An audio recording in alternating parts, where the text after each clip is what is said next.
pourrait s'imaginer quelque part du côté de Mourmansk, de Kiev ou pourquoi pas de Sibérie. On l'aura compris, Sergueï, Eugène, Dima et les autres viennent de l'Est, plus précisément d'Ukraine. Depuis quelques mois, ils vivent ici, dans ce mobile home, un peu à l'écart dans un quartier de Douarnenez. De temps en temps, ils s'offrent une soirée, prétexte pour se rappeler comment et pourquoi ils sont venus là.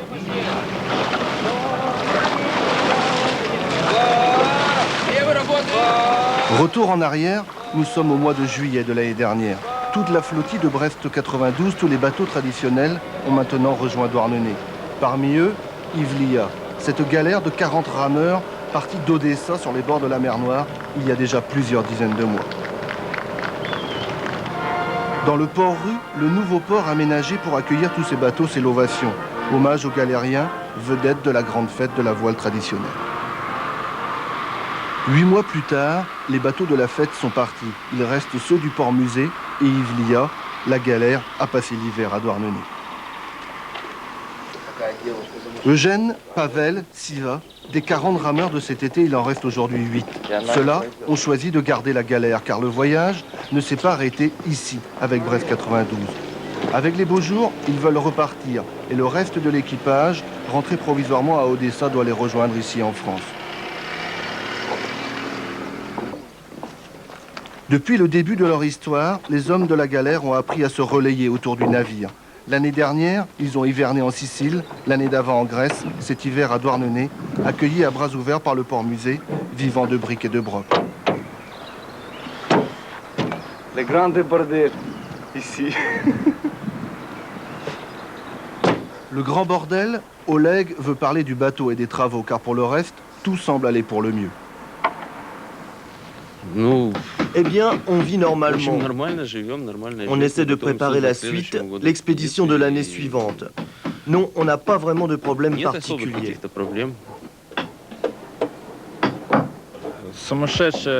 Je n'ai pas l'impression que c'est une histoire de fou.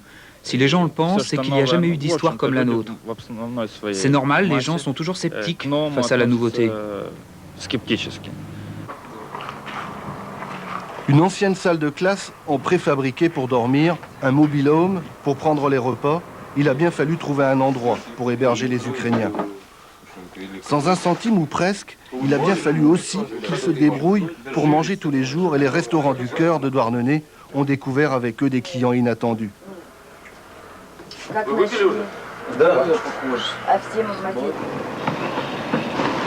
Et même à 4000 km de chez eux, les marins de la galère ne sont pas du genre à avoir du vague à l'âme. Remarquez, il vaut mieux car le bateau a mal passé l'hiver et les Ukrainiens ne sont pas trop de 8 pour essayer de la remettre en état.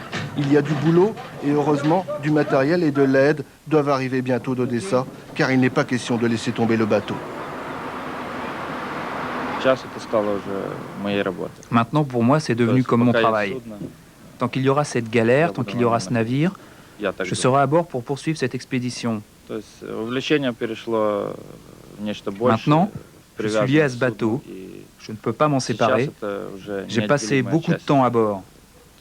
J'irai jusqu'au bout. Je ne m'en détacherai pas.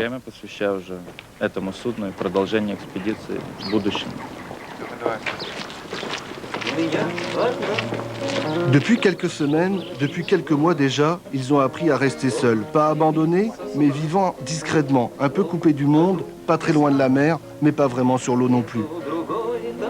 Peu importe pour eux, ce qui compte vraiment, c'est de poursuivre cette vraie aventure. Et qu'un jour peut-être, ils puissent ramener chez eux, à Odessa, la galère Ivlia.